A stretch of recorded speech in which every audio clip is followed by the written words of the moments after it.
Connect 4. Stay connected. I want you to visualize the color green. What does it make you think of? How does it make you feel? Are you thinking about nature, leafy trees and luscious grass? Perhaps you're thinking of money or fertility. When asked in a survey, 74% of people immediately think of nature. Now what if I told you to picture green, but to throw in some long coats, sunglasses, and kung fu? That isn't trees or grass, that's the Matrix. And it's nothing to do with nature. It shows a bleak, artificial world, a harsh normality that looks like the shade of a computer motherboard. But would you think the same thing if the world of the Matrix was blue or red? How important is colour in films like these, and in media in general? And how can it be used in storytelling effectively? Colour has been used as a storytelling device since the early stages of film's creation. Directors used to tint their films in the early 1900s, which meant they soaked their film stock colours such as orange or blue, sometimes using different colours to represent different stages of time. I sat down with filmmaker, film student and film buff James Smith to talk about this colourful transition. I can think back to some of my film studies where you're looking at the transition between black and white film and colour film, and noir had a troubling time because they were mainly black and white and it was all about shadows, and then colour came along and they had no idea what to do with all the colour. It's just too much. It's too much to Exactly. deal with it. But as the art of film evolved, filmmakers studied this new entire spectrum of hues and saturations, and iconic uses of colour in the story quickly became established. When you think of the transition from black and white to colour, you might picture The Wizard of Oz. It's common for us to think that The Wizard of Oz was the first film in colour, but that's not true at all. In fact, films have been made with colour since as early as 1902 instead of 1939, and the reason people think that The Wizard of Oz was the first is because of that iconic opening from Dorothy's monochrome sepia home into the colourful world of Oz.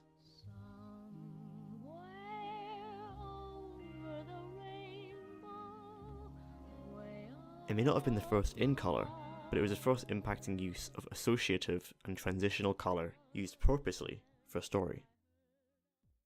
These two types of colour techniques in film will then continue to be used until now and beyond.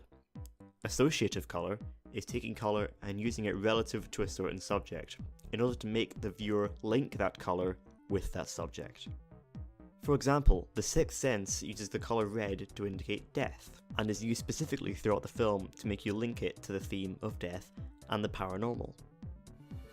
I see dead people.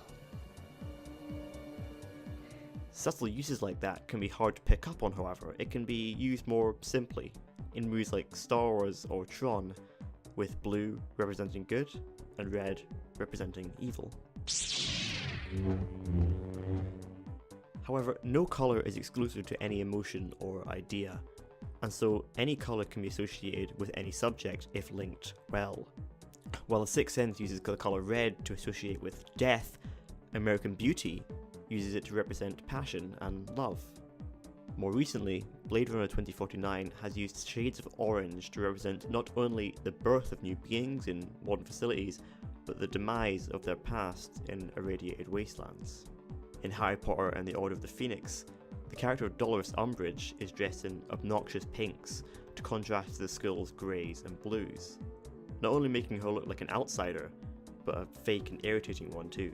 It makes a usually kind and happy colour into one that you grow to hate.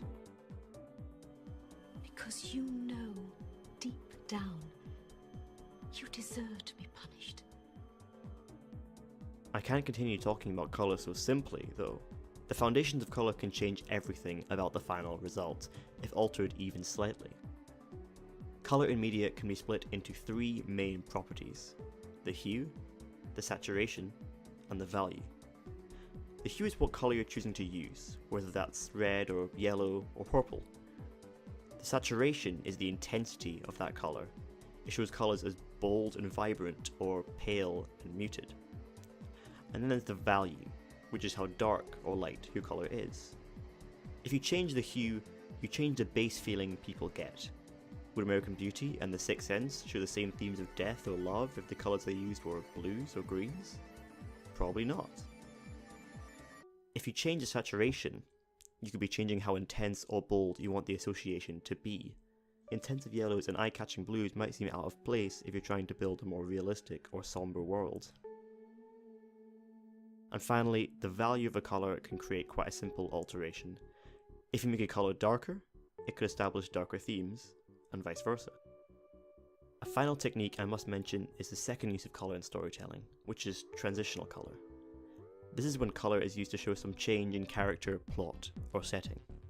This can be changing the hue completely, like the orange days of Mad Max Fury Road transitioning to the blue of night. But meaning can also be expressed with the saturation, like as James Smith spoke about in our interview when discussing Wes Anderson's The Grand Budapest Hotel.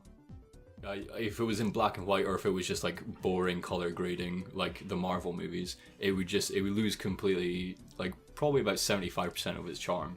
Like you could still get some of that Wes Anderson quirkiness over like the acting and stuff, but definitely the color is the defining feature of Grand Budapest Hotel. Yeah, and what do you think that brings to the film? That because usually pink is usually a lot in the Grand Budapest Hotel, but what does that bring to it? Do you think? What makes the kind of emotions and ideas? I think because that film's like, because there's like it's three narratives packed into one. So there's like the guy's like, what is it? He's meeting was his name Zero?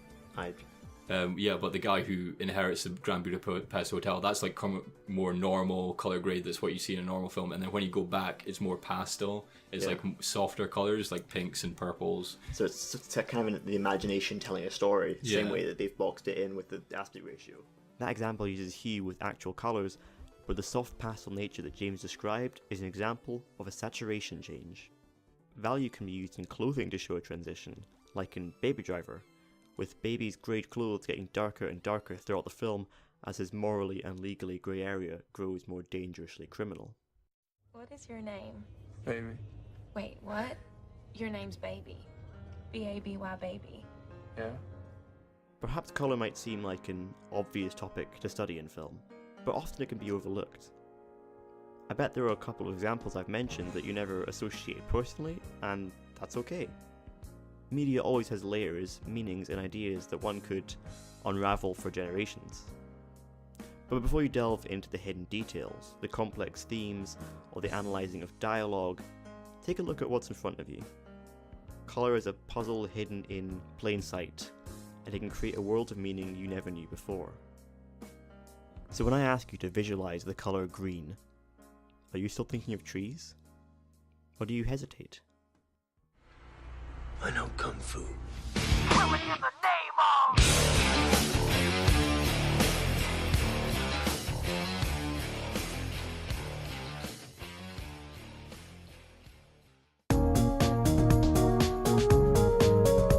Connect 4. Stay connected.